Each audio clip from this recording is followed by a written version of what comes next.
Hello student, 2024 की MBA PGDM admission journey आप सभी की बहुत अच्छी चल रही है।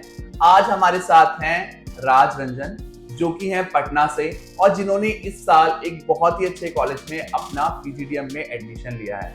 मुझे ऐसा लगा कई सारे बच्चे बहुत सारे पॉइंट्स को लेके कंफ्यूज रहते हैं अपने कॉलेजेस को लेके, तो आपके सभी पॉइंट्स को क्लियर करना बहुत जरूरी है। इसलिए आज हमने राज रंजन को इनवाइट किया अपने यहाँ पे, जिसने इस साल हमारे थ्रू एडमिशन लिया है। बिना देरी के शुरू करते हैं आज की वीडियो और लेते हैं कुछ ऐसे सवाल जो आपके डाउट्स को क्लियर कर सकते हैं। तो स्टूडेंट, आज की इस वीडियो में हमारे साथ हैं राज रंजन, जो कि हैं पटना से और जिन्होंने इस साल अपना एडमिशन प्लान किया नोएडा के एक कॉलेज में। कौन सा कॉलेज होने वाला है वो हम आपको बताएंगे इस वीडियो के अंदर। आज हम डिस्कशन कर रहे हैं राज के एक्सपीरियंस के लिए और उनका कैसा एक्सपीरियंस रहा शिक्षा नर्ड के साथ ही साथ उन्होंने कैसे अपना कॉलेज फाइनल किया, उस पॉइंट पे आज हम चर्चा कर रहे हैं। राज, सबसे पहले क्योंकि कई सारे बच्चे मुझे कहते हैं कि कई बार हम टॉक शोज देखते हैं, कई बार लोग फेक होते हैं, तो उन बच्चों को प्लीज अपना स्कोर कार्ड जरूर दिखाइए ताकि ये प्रूफ हो पाए कि आप इस साल एडमिशन आपने लिया है। ये मेरा स्कोर कार्ड है एक्चुअली। ये मेरी फोटो है ये, और ये देख लो आप कैट 2023। तो राज ने इस साल पिछले साल कैट 2023 दिया था इस साल के एडमिशन के लिए। तो राज, आपका अपने बारे में बताइए, कहाँ से बिलोंग करते हैं आप, अपनी कौन सी पढ़ाई की हुई है? मैं एक्चुअली पटना से बिलोंग करता हूँ। मेरा नाम राज रंजन है। मैंने अपना बीबीए फाइनेंस कंप्लीट किया पटना से ही, जो कि एलन मिश्रा इंस्टीट्यूट से किया, और फिर आगे मुझे लगा कि मुझे एमबीए करके और आगे जाना चाहिए, तो मैंने नोएडा चुना और नोएडा से मैंने कॉलेज में एडमिशन लिया। तो आपने एलन मिश्रा से अपनी पढ़ाई कंप्लीट की, आपने कोचिंग ली थी इसके लिए, मतलब अपना कैट क्लियर करने के लिए? हाँ जी, मैंने कोचिंग ली थी जिसका नाम IMS पटना था, जो कि पटना से। तो राज IMS पटना से पढ़े हुए हैं। तो राज, कोचिंग वाले भी कई बार एडमिशंस में घुस जाते हैं, वो भी एडमिशन की सलाह देते हैं, आपने हमें क्यों चुना, इस पे थोड़ा बताइए आप मुझे। एक्चुअली कोचिंग का काम था मुझे पढ़ाना, मुझे डेवलप करना, ना कि मुझे एडमिशन करवाना। तो उनका ज्यादा फोकस था मुझे एडमिशन करवाने में, लेकिन मेरा मकसद था वहाँ 2 साल जाके पढ़ाई करना, जो कि फुलफिल कहीं ना कहीं नहीं हो पाया उन लोगों से। तो ये मेरे कई मैं बच्चों को बोलता हूँ जो कोचिंग सेंटर्स के पीछे इतने ज्यादा पड़े हुए हैं कि मुझे कोचिंग के थ्रू एडमिशन लेना है। कोचिंग का काम है आपको, जो कि राज ने बिल्कुल सही बोला, आपको आईएम्स के लिए, बड़े कॉलेजेस के लिए प्रिपेयर करने का, ना कि एडमिशन कराने का। तो अगर आप भी उन्हीं बच्चों में से हैं जो कोचिंग के थ्रू एडमिशन ले रहे हैं, तो राज की बात आपको शायद से बुरी लग सकती है, बट ये सच है। कोचिंग आपका अगर पहला एडमिशन बड़े कॉलेज में नहीं करा पाया है और अब आप उनके थ्रू प्राइवेट कॉलेज में जा रहे हैं, तो आप बहुत बड़ी बेवकूफी करने जा रहे हैं। तो राज, आपकी जर्नी शुरू हुई, आपने दिल्ली को क्यों चुना? दिल्ली को क्यों चुना? क्योंकि दिल्ली में बहुत सारे ऑप्शंस हैं हमारे पास, बहुत सारी इंडस्ट्रीज हैं, बहुत सारी कंपनीज हैं, बहुत सारे यहाँ पे जॉब ऑफर किए जाते हैं, इसलिए मैंने दिल्ली को चुना। सो राज, आपकी जर्नी में आपने टोटल कितने कॉलेजेस देखे होंगे?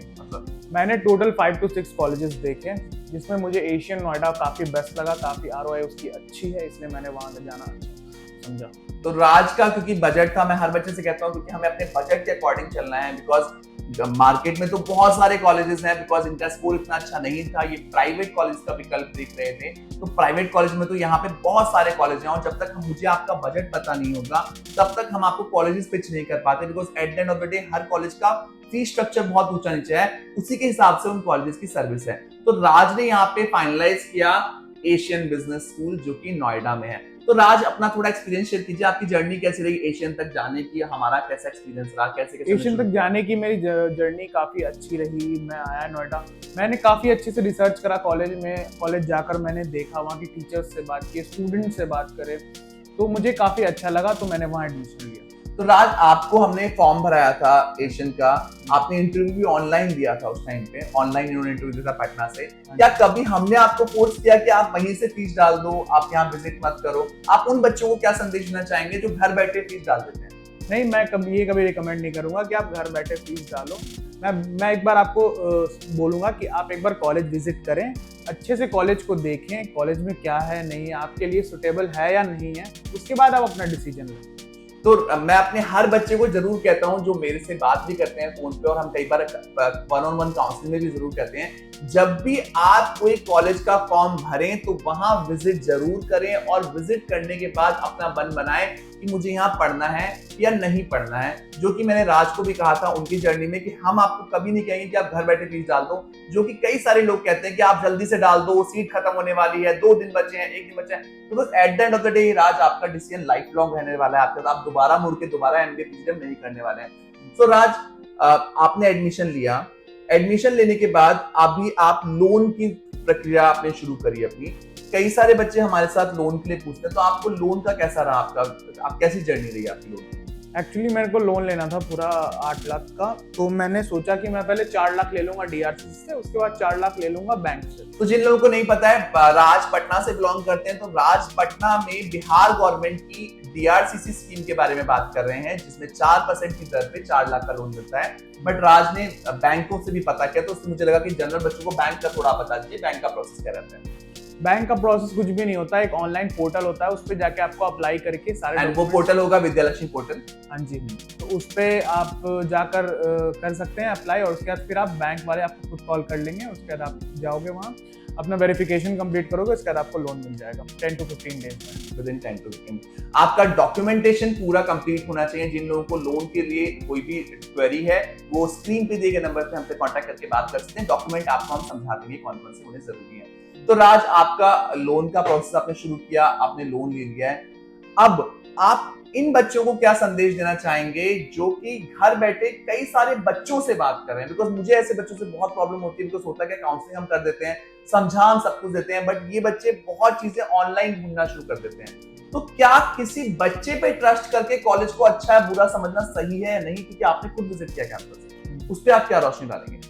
मैं बोलना चाहूंगा कि आप किसी के बात पे आप मत आओ, आप एक बार कॉलेज विजिट करो, आप अपनी आंखों से किसी चीज को देखो, उसके बाद जज करो। किसी के बात पे जज मत करो, क्योंकि 10 लोग 10 तरीके की बातें बोलेंगे आपको। तो आप ये सारी बातें मत सुनो, आप खुद से कॉलेज में जाओ, कॉलेज में खुद से विजिट करो, प्लेसमेंट सेल देखो, टीचर्स को देखो कैसा उनकी क्वालिटी है, उसके बाद आप जज करो कि कोई कॉलेज अच्छा है या बुरा है। बस मैं इतना ही बोलूंगा। तो राज ने तो बहुत प्यार से चीज को बिल्कुल सरल भाषा में समझाया, बट मैं आपको थोड़ा सा एक्सप्लेन करना चाहूंगा।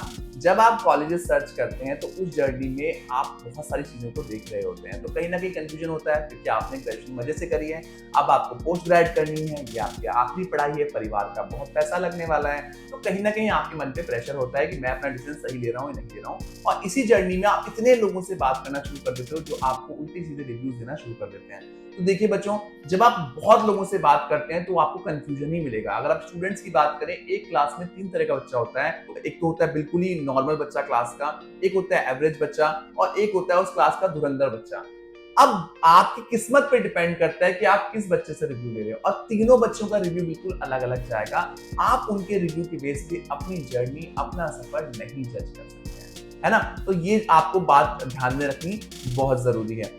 तो आपने फिलहाल एडमिशन अपना कंफर्म कर दिया है, आप नोएडा में एडमिशन ले रहे हैं, आप आ भी गए हैं यहाँ पे, कॉलेजेस जुलाई में खुलने वाले हैं, स्टिल ये यहाँ पे आ चुके हैं। आपका यहाँ का अपना एक्सपीरियंस कैसा रहा एज अ शहर? आप पटना से हैं तो आप बता सकते हैं बच्चों को जो लोग पटना से देख रहे हैं। काफ़ी अच्छी शहर है, काफ़ी सारे यहाँ पे ऑप्शंस है, काफ़ी सारी इंडस्ट्रीज, आपको यहाँ पे काफ़ी कुछ सीखने के लिए मिलेगा। तो इसलिए मैं बोलूँगा आप लोगों को कि आप कॉलेजेस से पहले 10-15 डेज 20 डेज पहले आप यहाँ पे आओ, यहाँ पे चीज़ों को समझो कि क्या चीज़ क्या, जगह को समझें। हाँ जी, जगह को समझें, और उसके बाद सारी चीज़ों को आगे आप कंटिन्यू करें। एक और पॉइंट है जो मेरे बच्चे कई बार पूछते हैं मुझसे, राज ने कॉलेज का हॉस्टल ऑप्ट नहीं किया है बिकॉज इनका एक अपना बजट था, इनका काफी सारा पैसा कॉलेज की फीस में जा रहा है, तो इन्होंने इकोनॉमिक बनाने के लिए पीजी का अवसर चुना। तो राज, पीजी के बारे में थोड़ा बच्चों को बताइए, क्या रेंज के पीजी मिल जाते हैं? बिकॉज आपने यहाँ पे पीजी बहुत रिसर्च किया है। पीजी यहाँ पे आपको 6000 से लेके 15,000 तक आपको यहाँ पे मिल जाते हैं, जिसमें सारे तरह के ऑप्शंस होते हैं, फूडिंग्स वगैरह, क्लोथिंग्स वगैरह, लॉन्ड्रीज वगैरह, सारी चीज़ के ऑप्शन है। वो आपके ऊपर डिपेंड करता है आपको कैसा चाहिए, बस वो सारी चीज़ आप पे डिपेंड करता है आपको किस तरह की चाहिए। तो आपका जो रूम है, जो राज आपने भी फाइनल किया, वो एसी रूम आपने लिया है? हाँ जी, मैंने एसी किस रेंज में लिया आपने बच्चों को बताइए? मैंने 7 to 8,000 में लिया है एसी रूम, और उसमें फूडिंग्स इंक्लूडेड नहीं है, वो मुझे अलग से लेना है। अच्छा, तो अप्रोक्सीमेटली अगर आप ऐसे कॉलेजेस में जाने का सोचते हैं, नोएडा वोएडा दिल्ली वाले आप सोचते हैं, तो आप 10,000 का मिनिमम बजट लेके चलिए अपने पीजी को लेके, राइट? सो आज की चर्चा में राज ने हमसे बात करी और अपना एक्सपीरियंस शेयर किया शिक्षा नर्ड के साथ, हमारी कंपनी के साथ। आशा करते हैं इस कन्वर्सेशन से आपके काफी सारे पॉइंट्स क्लियर हुए होंगे। अगर कोई भी ऐसा पॉइंट है जो आपका क्लियर नहीं है और आप हमसे वो पॉइंट क्लियर करना चाहते हैं, स्क्रीन पे दिए गए नंबर पे आप हमसे जुड़ सकते हैं और हमारी टीम ये पूरी कोशिश करेगी आपके पॉइंट को क्लियर करने की। आशा करते हैं 2024 की जर्नी आपको बहुत अच्छा कॉलेज विकल्प देने में सफल रहेगी और आप इस साल अच्छा एडमिशन ले पाएंगे। Thank you so much for watching us. Best of luck for your career.